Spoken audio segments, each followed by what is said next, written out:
or good day, because we don't know when it's going to be on. Welcome to District 18. I'm Representative Ralph Boehm, and for those that don't know, District 18 is because we are in New Hampshire Senate District 18, which includes Litchfield and Manchester Wards 5, 6, 7, 8, 9. In this show, we will discuss politics, legislation, local issues, whatever. And my guest for this show tonight is a strong advocate for parental rights and the education liaison for Cornerstone, Anne-Marie Banfield. So welcome, Anne-Marie. Thank you. Thanks for having me. And today we will discuss the new federal education law, ESSA, Every Student Succeeds Act, and the New Hampshire School Board Association. But first, a little history and facts as where we are now in the federal involvement in our education. In January 2002, the No Child Left Behind bill was signed into law. It was a 10-year plan that had guidelines that anyone with any common sense could see were impossible to meet. In July 2010, after the legislation session was over, the State Board of Education, along with Governor Lynch, decided to adopt on principle the Common Core standards because they then saw that No Child Left Behind the guidelines were not going to be met. So the State Department of Education asked the feds if they can get a waiver from No Child Left Behind by stating they would use Common Core and use one of the federal government mandated assessment tests, Smarter Balanced. They did this because they saw that more than 90% of the schools would fail the NCLB guidelines. Instead of showing that NCLB was a bad bill to start with, they fell in line with the federal government. The DOE keeps saying that school districts are not mandated to use Common Core, but the statewide testing is based on Common Core. You can't have one without the other. It is a mandate. But again, they needed to spin it to get around the New Hampshire Constitution. This was clearly a mandated funding issue. So now we have the ESSA, Every Student Succeeds Act. Another example of the federal government ignoring the Constitution. The 10th Amendment of the U.S. Constitution, which states very simply, the power is not delegated to the United States by the Constitution, nor prohibited by it to the states, are reserved to the states respectively or to the people. So, Anne-Marie, how does this new federal interference of education hurt us? Well, I've made a list, and we can go through that list one by one. Unfortunately, this bill itself is 1,061 pages. Well, so if you think that there is local control or state control in 1,061 pages of federal law, I would say sit down and read the 1,061 pages. Unfortunately, in that law, ESSA, which I think we will just refer to it as that, it's a simple acronym for that, there's a lot of contradictions. It appears in some ways to give control back to the states and local communities. But as you read through it, you realize that what they give you, they also seem to take away. There's contradictory statements. One, for instance, is that parents have a right to opt out of the standardized assessments. Sounds like you're giving control back to the parents. But within ESSA, there is a provision that states that there has to be a 95% participation rate in the schools when they test the students. So on one hand, you have the federal government saying, schools, you need 95% of your kids to participate in this assessment. And on the other hand, they're saying, parents, you have the right to opt your kids out of that assessment. And so what we are seeing is schools, school administrators, states, really come down hard to push these assessments. But the federal government said, and if you don't have that 95%, we may hold back your Title I money. Now, school districts across the country are refusing the statewide assessments, and nobody has lost any Title I money. So can you imagine the poorest school districts in the state not getting their Title I money? And that's the money that goes to school districts that have a high number of people getting free and reduced lunch. Right. So it's not going to happen. It's an empty threat. Also, there are only probably 7 high schools in the state out of 80-some high schools that accept Title I money. And I don't believe Litchfield does. So what's the difference? Why can't they all not take, in this case now for high school, the SAT test? You don't have to meet that 95%, because you're not going to lose anything anyway. Right. We have not seen that, but it is amazing how they respond to just the threat. The threat being out there. You will see school board members, you will see school administrators, you will see bureaucrats at the DOE, you will see legislators sometimes. Just that threat out there, they will, push and push and push and refrain from passing laws, for instance, that put into state statute a parent's right to refuse these assessments. And parents are doing it across the country. Parents are doing it in towns across New Hampshire, because these assessments are not good. They're not achievement tests. They don't really test academic knowledge. They're psychometric assessments that are more about assessing your dispositions, your child's dispositions, their attitudes, their values, and it really is not a good measurement of your child's academic knowledge. If you want that, I would suggest getting your kids tested outside the school system, which seems kind of crazy. It used to be that the state test, or a standardized test, even in private schools, were kind of used as that outside picture, to kind of gauge how well your kids know the material. Right. That's not how it is anymore. No, the test should be an objective test on what you're supposed to know in the 3rd grade, the 6th grade, or whatever.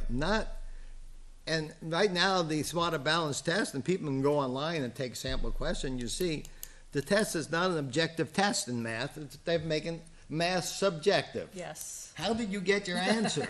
My brain told me. Yeah. And what some kids have answered. Also, I believe Manchester, their school committee had told their superintendent, you will send a letter to the parents saying they do not have to take the test. Right. Right, and bravo to Manchester for doing that.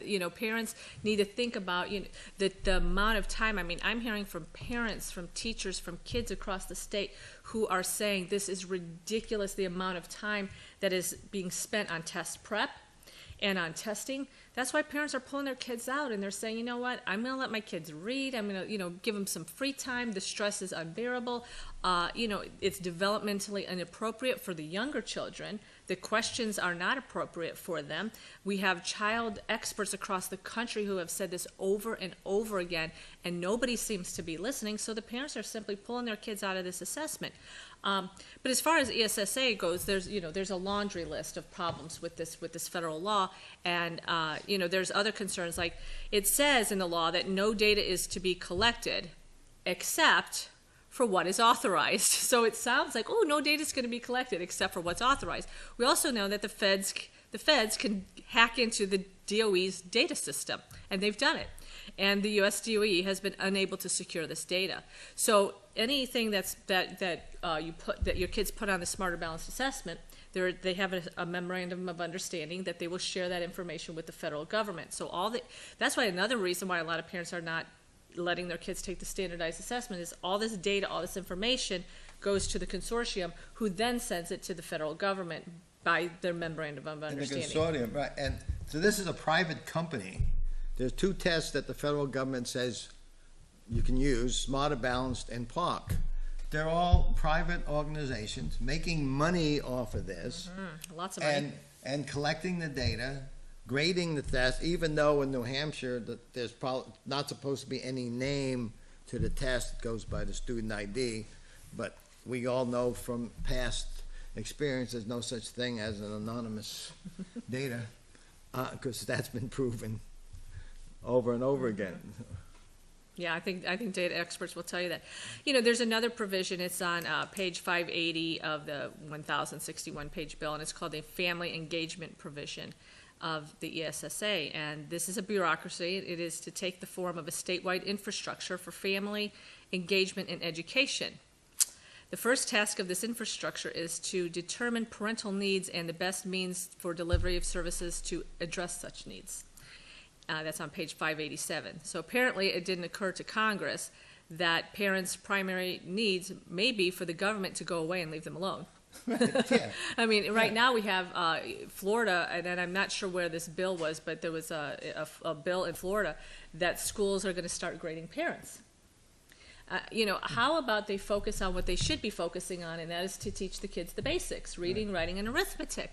Let's get that squared away before you decide to come into our homes and before you decide to start grading us. So that is a definite concern that is out there. There's been articles written about this, that Big Brother is now going to, come into your home if you let them in and, kind of engage the family and things like that. This is another bureaucracy that is being created, and it's being created in this federal legislation that supposedly, replace No Child Left Behind was supposed to be a big improvement. I think it's important to also state who voted for it, because this is federal legislation, and in New Hampshire, it's important to note that Senators Kelly Ayotte and Jeanne Shaheen both supported this bill, and Congresswoman Annie Kuster. Right. The only one who voted against it was Congressman Frank Gintum, and kudos to him for understanding how bad this legislation was.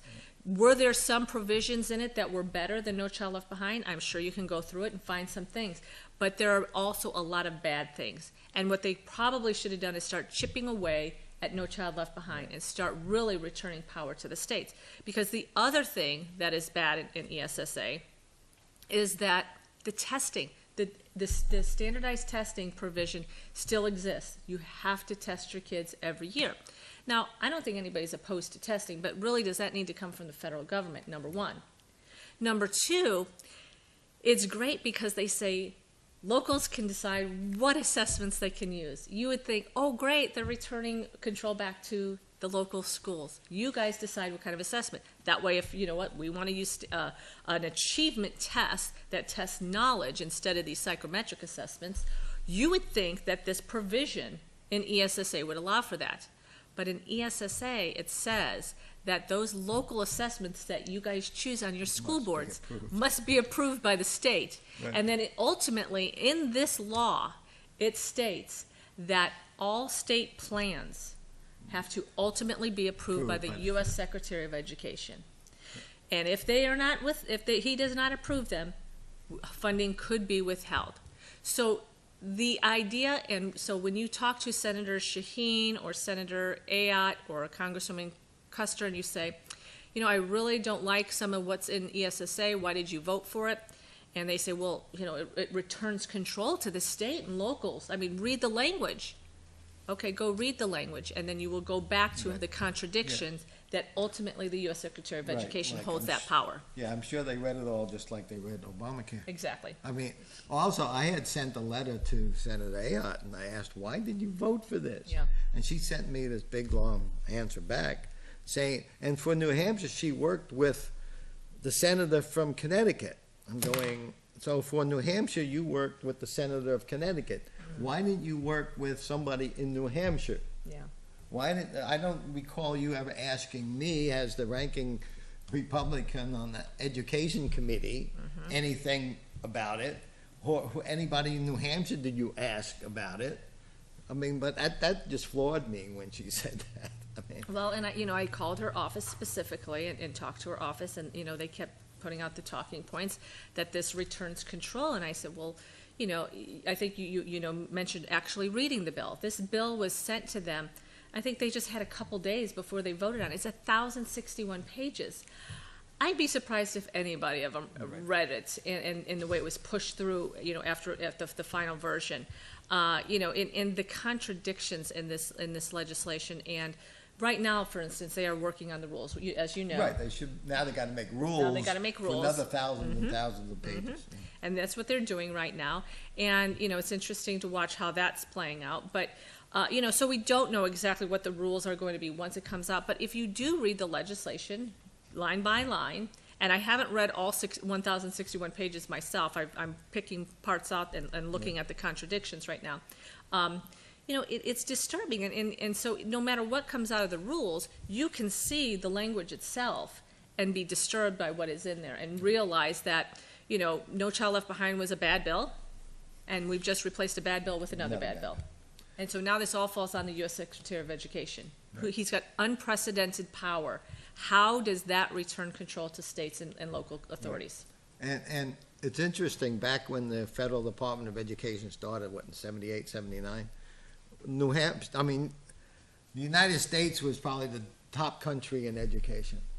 And since the federal government has taken over the last so many years, we have gone down, down, down. Now what are we? Not even in the top 50 probably anymore, top 25. Yeah. And I remember I was on the New England Board of Higher Education a couple of years ago. And a few years ago, they did a test. Let's see what happens if we take all 50 states as individual countries and compare them with the rest of the world. And Massachusetts came out #1 in the world, and New Hampshire was, I believe, was #6. And now, where are we? Yeah. Thank you, federal government, for destroying our education system, which is what happened. Yeah, you know, it's interesting because I'm hearing, you know, that it used to be the kind of a conservative call to abolish the Department of Education.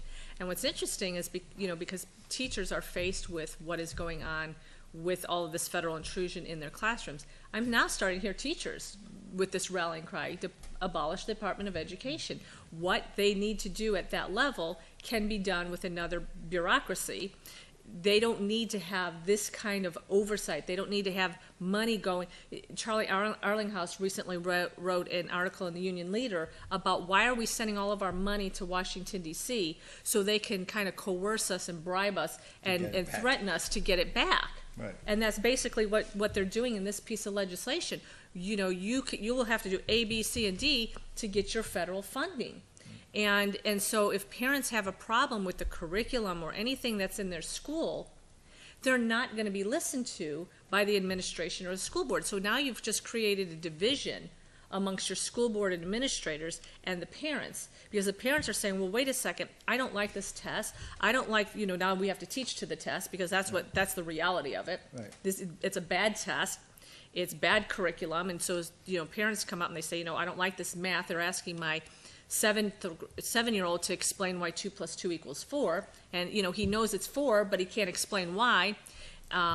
And so they go to the school board, and the school board says, well, yeah, we don't like that either, but you know what? We have to give this test. We have no choice.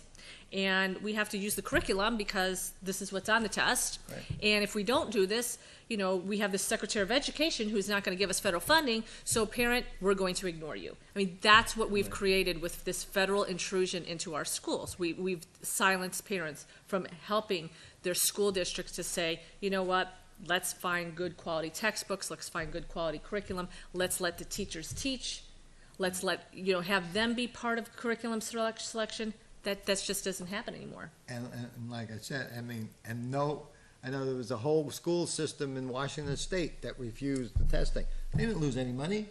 Nobody has lost any money. It's an empty threat.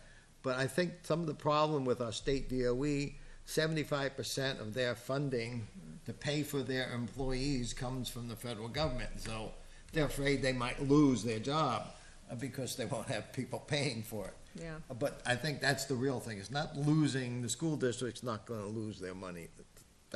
It's the money for the poor school district, the poor people, kids in the state that get Title I money, and that's not a reality. No, I mean, and then I think what that would prove, you know, I've talked to people who used to work in the U.S. Department of Education, and they've even said, look, you know, schools and states need to stand up. Where's the leadership? I mean, where's the leadership with our governor? Our governor just, you know, does everything the federal government wants them to do. Governor Hassan and the Department of Education at the state level, run by a commissioner appointed by the governor who facilitates everything the federal government wants. And so, you know, and this is true amongst most, if not all, governors in the United States. So I'm not just saying it's just her, but we have a serious lack of leadership amongst our governors, the commissioners who run the departments of education, and even a lot of school boards and administrators who just cave. You know, because in my opinion, I don't think any school should be administering the Smarter Balance in New Hampshire, even though it's required by law, because the law states that it has to be objectively scored and it has to be validated. This is not a validated assessment. It is violating state law. If I were an administrator, I would say, bring me a valid assessment to give to these kids. The Iowa formative testing. Something that's been validated, and then that, you know, because I want to follow the law. But where any superintendents in this state saying, we have a problem here, you're bringing me an assessment that is not validated, and by law we have to have a validated assessment. Okay, I think we've Covered that one? covered